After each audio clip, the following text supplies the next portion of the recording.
Pro-Am event originally wasn't even going to be televised, but there were so many fans who were emailing the organization, can you live stream it, all of these things, and it ended up being put on television. What happens when an athlete becomes so powerful they can't control it? When their talent, their fame, their effect starts leaking out of their own sport and accidentally threatens to save an entirely different one? That's exactly what just happened with Caitlin Clark.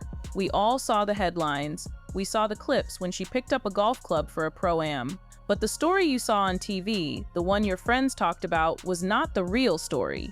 Not even close. The real story is what happened behind the scenes. It's a tale of a brilliant red carpet welcome from one professional league and a deafening DM wall of silence from her own. This one weekend of casual golf did more than just go viral. It revealed a billion-dollar truth about the business of sports.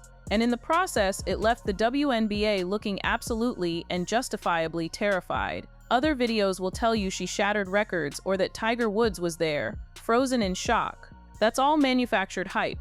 The truth is far more interesting. It's a story of calculated business, raw human emotion, and a receipt that finally exposes the real conflict at the heart of the WNBA. To understand what really went down, you have to start with the single phone call that set this entire time bomb in motion. This wasn't an accident, let's get that straight. Caitlin Clark didn't just show up at a random golf event with her friends. This was a calculated, strategic, and absolutely brilliant business move from the top down. The event in question was the Annika driven by Gainbridge at Pelican. That name right there is the key.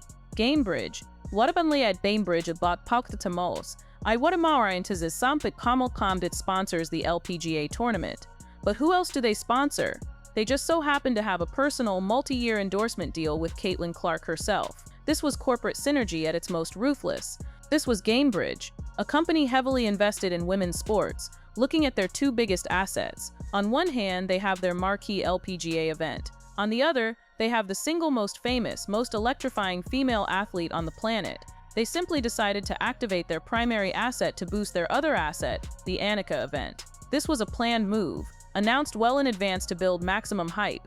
And the LPGA's reaction? They didn't just let her play. They understood the assignment perfectly. They rolled out a red carpet so pristine it made the WNBA's welcome look like a hazing ritual. The LPGA didn't stick Caitlin Clark with a few B-list actors or retired football players. They strategically paired her in a supergroup with the two biggest names possible. For the front nine, she played with the world #1 golfer, Nelly Korda. For the back nine, she played with the event's host and one of the greatest golfers of all time, Annika Sorenstam herself. This wasn't a random draw. This was a coronation. The LPGA was symbolically placing Clark on the exact same level as their own royalty. They were elevating her. They were collaborating with her. They were sending a clear message to her and to the entire sports world. You are one of us. You are a superstar, and this is how superstars are treated. The LPGA and Gainbridge had meticulously lit the fuse. But what happened next? Not even they could have fully predicted. The numbers that followed were simply unreal. Forget buzz. This was a stampede. This was an invasion. The moment Clark's name was officially announced for the Pro-Am, the Caitlin effect showed its raw, undeniable power. Ticket sales exploded. One report confirmed a 1,1200% spike in ticket demand. Let me say that again, because it's the most important number in this whole story, 1,200%. This wasn't for a championship weekend. This was for a Wednesday Pro-Am. Wednesdays at golf tournaments are typically the quiet day. They are for corporate sponsors, die-hard fans, and media. They are not a main event, but for this one Wednesday, it was the hottest ticket in sports. The chaos was immediate. Fans were reportedly lined up before the sun had yet to awaken, jamming the entrance at Pelican Golf Club, and the visuals were just as jarring as the numbers. The crowd wasn't the typical quiet polo and khaki golf audience. This was her crowd. They were wearing Indiana Fever basketball jerseys. They were wearing Iowa Hawkeyes gear. They were holding signs. The World One, Nelly Korda, looked on in amazement. She later told reporters, "I love all the young girls with the signs. Nothing we would really see on a normal Wednesday." The Clark effect was so potent, so immediate, that it literally changed the broadcast. The Golf Channel, which had planned for a standard quiet Wednesday, scrambled. They saw the numbers. They saw the social media frenzy. They changed their entire broadcast plan. They announced expanded television coverage for the Pro-Am. They went on air a full 90 minutes early, a move that networks never make unless it's a guaranteed ratings blockbuster. They weren't just showing highlights, they were doing live look-ins on her round. This is the proof. This is the data. Her value isn't just views or clicks, it is event-altering. She made a secondary event in a different sport, a more valuable, more watched, and more hyped property than most of the primary events in her own league. The ticket sales were insane. The media hype was a full-blown frenzy, but everyone was waiting for the answer to one simple question: could she actually play? The answer came on a par 3, and it was more revealing than any scorecard. Now, this is the part of the story where most channels get it completely, laughably wrong. You've probably seen those clickbait videos. You've seen the thumbnails claiming she shattered golf records, or shot 13 under par to leave pros speechless. That is all fake. It's manufactured, and it's boring. The real story is infinitely better, because it's human. The moment that actually went viral, the clip that defines this entire event, wasn't some fake superhuman score. It was a near hole-in-one. On a par 3, Caitlin stepped up, swung the club, and hit a beautiful shot. The ball landed perfectly on the green. It started to roll, and it tracked right toward the cup. The crowd held its breath, and the ball stopped inches from dropping in. The crowd gasped, and her reaction? It wasn't a polite celebrity laugh. It wasn't a golly shucks shrug. It was a complete meltdown of pure, raw, unfiltered competitive fire. She threw her head back. She dropped her club. She yelled out loud enough for everyone to hear, "Are we sure it didn't go in?" That's the moment. That is the clip that proves why she is who she is. It shows she cares. This isn't an act. She wasn't just making an appearance or fulfilling a sponsor obligation. She was there to compete. She wanted that hole-in-one. She wanted to win. That's the killer instinct that fans connect with. And it's a DM site more engaging than any fabricated win could ever be. This wasn't a one-off either. She wasn't just a celebrity hacker getting lucky. She has a smooth, powerful swing. The Golf Channel highlights, which were running on a loop, captured her saving an impressive par with a nice pitch shot from deep in the rough, followed by sinking a long, difficult putt. She was an athlete playing golf, not just a celebrity.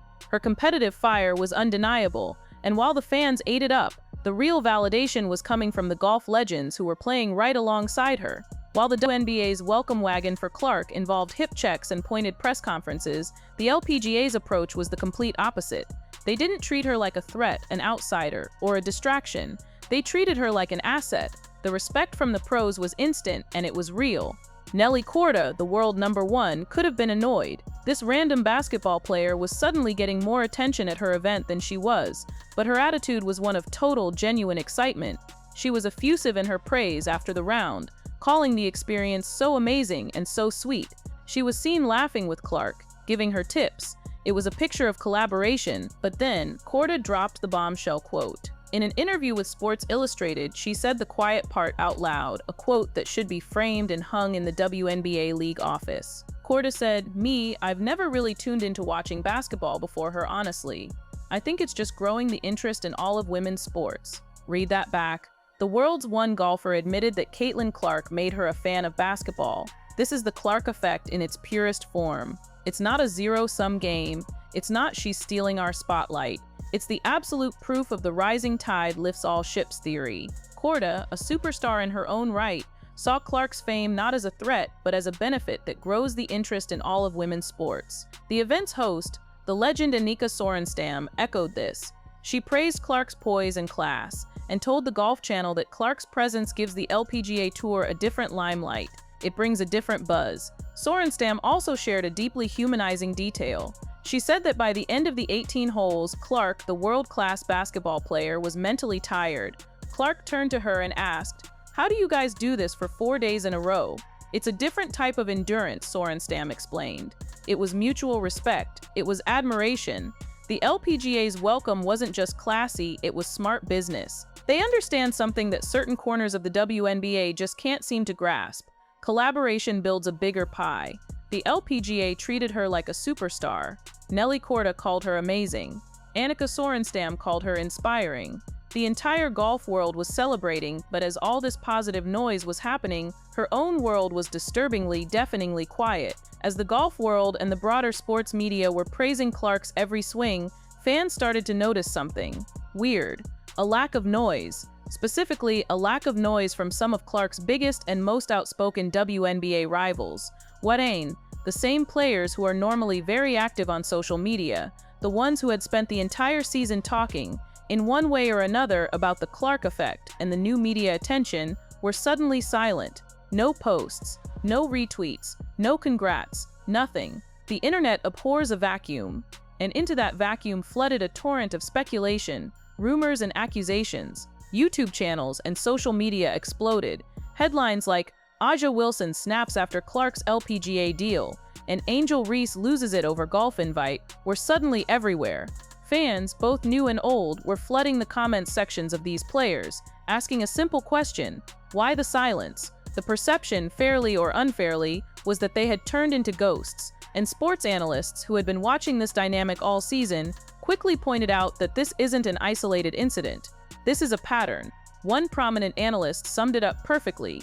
Every time Caitlin does something big outside the WNBA, the league's reaction is the same: silence. It happened when she broke attendance records. It happened when her jersey became the top seller. And now it's happening again while another sport celebrates her success. The absence of a simple 10-second congrats tweet became the proof of a feud. The inaction of WNBA rivals fueled the very media narrative of jealousy that they claimed to hate. The internet assumed this was all just petty jealousy. But the real moment, the real reason for the silence, was so much more complex. And it was finally exposed in a single bombshell interview that serves as the Rosetta Stone for this entire conflict. This is the receipt. This is the piece of evidence that changes the entire story. For months, the entire media narrative was just, the WNBA is jealous of Caitlin Clark. It was simple, it was easy, and it was wrong. Or at least it was incomplete. Then, Marie Claire magazine published a major profile on Aja Wilson. Wilson is not just a star. She is a two-time MVP, a two-time Defensive Player of the Year, and a WNBA champion. The article itself calls her the nucleus of this league. And in that profile, Wilson finally broke her silence on the Caitlin effect, and what she said exposed the real frustration. It wasn't what anyone thought. Wilson said, "I felt like I was mentally tired in that whole whirlwind of people constantly saying, you're only known because of Caitlin. We're only here because of Caitlin." This is the smoking gun. This is not jealousy of Caitlin Clark. This is exhaustion and profound frustration with the media and with the flood of new fans for disrespecting and erasing her own legacy. You have to put yourself in her shoes. Aja Wilson is by every metric the best or second best player in the world. She has built her career, won her titles, and helped grow the league for years. And now she is constantly being told by new arrivals that her entire career, her entire league success, is only thanks to a rookie. So from her perspective, her silence during the LPGA event suddenly makes perfect nuanced sense. To her, and likely to other veterans, it wasn't a story about a WNBA star getting a cool opportunity. It was just another story about Caitlin Clark saving women's sports, this time golf, which once again erases the work she and other veterans have done for years. The real conflict isn't Aja versus Caitlin, it's WNBA veterans versus the media narrative. Caitlin is just the face of that narrative. So Aja wasn't mad about the golf. She was tired of the story. But here's the ultimate irony: while the WNBA veterans were frustrated with that narrative, and the league itself was fumbling it, another league, this time the men's league, was about to show them exactly how it's done. And it was the final insult. You won't believe this, but it's 100% true. Weeks after the Annika Pro-Am, the golf world was still buzzing. On November 30, the PGA Tour, the men's professional golf league, which has zero official connection to Caitlin Clark, made a post on their official social media accounts. It wasn't a rumor or a hot take. It was a slick, detailed, and deeply respectful graphic. It was titled, "A Look at What's Inside the Bag of 2024 WNBA Rookie of the Year Caitlin Clark." It listed her driver, her irons, her putter. The men's league, a billion-dollar entity, understood that her name alone was a powerful enough brand to drive massive engagement to their platform. And they were right. The post went viral. Now compare that smart, simple, respectful marketing to this. Fans and media analysts immediately contrasted the PGA's post with the WNBA's own social media performance. It was pointed out that the WNBA's own official social media team had recently been criticized by fans for posting a factually incorrect statistic about Clark's own rookie season assists. Let that sink in for a second. The Men's Golf League did a better and more accurate job of promoting the WNBA's Rookie of the Year than the WNBA itself. This is the ultimate proof. The problem in the WNBA isn't just jealous players. It's a systemic, top-down failure to understand, manage, or capitalize on their single biggest asset, It is, as some have called it, marketing malpractice. It is the final, undeniable proof of what that one analyst said. The LPGA treated Caitlyn like the superstar she is. The WNBA treats her like she's a PR risk. The LPGA got it. The PGA got it. The only people who seemed lost were the ones who should have been benefiting the most. So what's the real takeaway here? This was never about a golf score. This was never about whether Caitlin Clark could go pro in a second sport. This entire event was a case study. It was a live-action, real-world business test. And the results are in.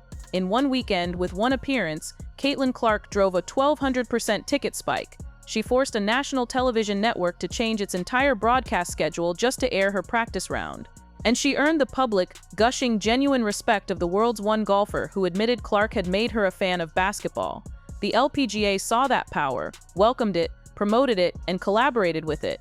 And they saw their sport explode in relevance, dominating the news cycle for a week. The WNBA, meanwhile, mired in the real and complex frustrations of its veterans and fumbling its own basic marketing, just watched from the sidelines. The competitor videos on this topic will ask a simple question: should Caitlin Clark switch to golf? That's the wrong question. It's a stupid, simple question. The real question, the dangerous question, is the one this whole event exposed to the world.